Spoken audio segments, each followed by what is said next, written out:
ನನ್ನ ಸಮಸ್ತ ಪ್ರೀತಿಯ ಕನ್ನಡಿಗರ ಕುಟುಂಬಕ್ಕೆ ಈ ನಿಮ್ಮ ಪ್ರೀತಿಯ ಅಭಿಮತ ನಮಸ್ಕಾರಗಳು. ಗುಡ್ ಈವ್ನಿಂಗ್ ಹಾಗೂ ವೆಲ್ಕಮ್. ವಿಡಿಯೋ ತಮ್ಮನ್ನು ಬಿಟ್ಟು ನಿಮ್ಮಗಳಿಗೆಲ್ಲ ಗೊತ್ತಾಗಿರುತ್ತೆ ಈ ಒಂದು ವಿಡಿಯೋ ಯಾವುದ್ರ ಬಗ್ಗೆ ಒಂದು ಕಂಟೆಂಟ್ ಆಗಿರಕ್ಕಂಥ ಒಂದು ಇನ್ಫಾರ್ಮೇಷನ್ ವಿಡಿಯೋ ಆಗಿದೆ ಅಂದ್ಬಿಟ್ಟು. ಎಸ್ ಹೌದು, ನೀವು ಇವಾಗ ಏನು ಸ್ಕ್ರೀನಲ್ಲಿ ನೋಡ್ತಾ ಇದ್ದೀರಾ, ಇದು ನಾನು ಆಲ್ರೆಡಿ 7:50ಗೆ ನಾನು ನಿಮಗೆ ನಿಮ್ಮ ಒಂದು 4th ಸೆಮ್ ರಿಸಲ್ಟ್ ಅನೌನ್ಸ್ಮೆಂಟ್ ಆಗಿದೆ ಅನ್ನೋಕ್ಕಂಥ ಒಂದು ಅಪ್ಡೇಟ್ ಕೊಟ್ಟಿದ್ದೆ. ಸೊ ರಿಲೀಸ್ ಆದ ಕೂಡಲೇ ಇಮಿಡಿಯೇಟ್ಲಿ ನಾನು ನಿಮಗೆ 30 ಸೆಕೆಂಡ್ ಒಂದು ಶಾರ್ಟ್ಸ್ನ ನನ್ನ ಒಂದು ಚಾನಲ್ ಮುಖಾಂತರ ಅಪ್ಡೇಟ್ ಕೊಟ್ಟಿದ್ದೆ. ಸೊ ಇದರಿಗಿಂತ ಮುಂಚೆ ಒಂದು 40 ಮಿನಿಟ್ಸ್ ಬ್ಯಾಕ್, ಅಂದರೆ ಒಂದು ಸುಮಾರು 7:20 ಗಂಟೆಗೆ ನಾನು ಒಂದು ವಿಡಿಯೋನ ಅಪ್ಲೋಡ್ ಮಾಡಿದ್ದೆ, ಅಪ್ಡೇಟ್ ಕೊಟ್ಟಿದ್ದೆ ನಿಮಗೆ.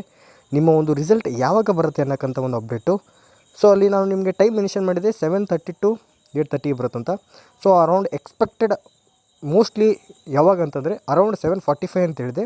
ಸೊ ನಿಮ್ಮ ಒಂದು ರಿಸಲ್ಟಲ್ಲಿ ನೀವು ಸ್ಕ್ರೀನ್ ಮೇಲೆ ನೋಡ್ಬೋದು 7:50ಗೆ ನಿಮ್ಮ ಒಂದು 4th ಸೆಮ್ ರಿಸಲ್ಟ್ ಅನೌನ್ಸ್ಮೆಂಟ್ ಆಗಿದೆ, ರಿಲೀಸ್ ಆಗಿದೆ.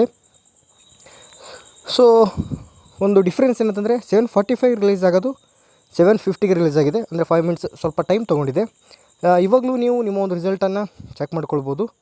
ಲಿಂಕ್ ಕಮೆಂಟಲ್ಲಿ ಹಾಗೂ ಡಿಸ್ಕ್ರಿಪ್ಷನಲ್ಲಿ ಕೊಟ್ಟಿರ್ತೇನೆ, ಹೋಗಿ ನಿಮ್ಮ ಒಂದು ರಿಸಲ್ಟ್ ಚೆಕ್ ಮಾಡಿ. ಎಲ್ರಿಗೂ all the best. And one note ಏನಂತಂದರೆ, ಸರ್ವರ್ ಫುಲ್ ಬ್ಯುಸಿ ಬರ್ತಾಯಿದೆ, ಯಾಕಂತಂದರೆ ಎಲ್ಲರೂ ಸ್ಟೂಡೆಂಟ್ಸ್ ಎಟ್ ಎ ಟೈಮ್ ನೋಡ್ತಾ ಇದ್ದಾರೆ. ಸೊ ಹಾಗಾಗಿ ಸರ್ವರ್ ಇದು ಲಾಸ್ಟ್ ಸ್ಯಾಟರ್ಡೇಯಿಂದ ಕೂಡ ಬರ್ತಾಯಿದೆ. ಆಲ್ರೆಡಿ ನಾನು ನಿಮಗೆ ವೀಡಿಯೋದಲ್ಲಿ ಅಪ್ಡೇಟ್ ಮಾಡಿದ್ದೇನೆ. ಸರ್ವರ್ ಲೋವೆಸ್ಟ್ ಪ್ರೈಸನ್ನು ಪರ್ಚೇಸ್ ಮಾಡಿದ್ರಿಂದ ಸರ್ವರ್ ಬಹಳ ನಿಮ್ಮ ಒಂದು ಬ್ಯುಸಿ ಬರ್ತಾಯಿದೆ ಅಂತ ಹೇಳ್ಬಿಟ್ಟು. ಸೊ ಯಾವುದೇ ಕಾರಣಕ್ಕೂ ವರಿ ಮಾಡ್ಕೊಳ್ಬೇಡಿ, ಲಿಂಕ್ ಪ್ರೊವೈಡ್ ಮಾಡಿರ್ತೇನೆ ಕಮೆಂಟಲ್ಲಿ ಹಾಗೂ ಡಿಸ್ಕ್ರಿಪ್ಷನಲ್ಲಿ, ಹೋಗಿ ನಿಮ್ಮ ಒಂದು ರಿಸಲ್ಟ್ನ ಚೆಕ್ ಮಾಡಿ. ಆಲ್ ದ ಬೆಸ್ಟ್, ಎಲ್ರಿಗೂ ಪಾಸ್ ಆಗಲಿ ಅಂತ ನಾನು ಒಂದು ವಿಷಯನ ತಿಳಿಸ್ತೇನೆ.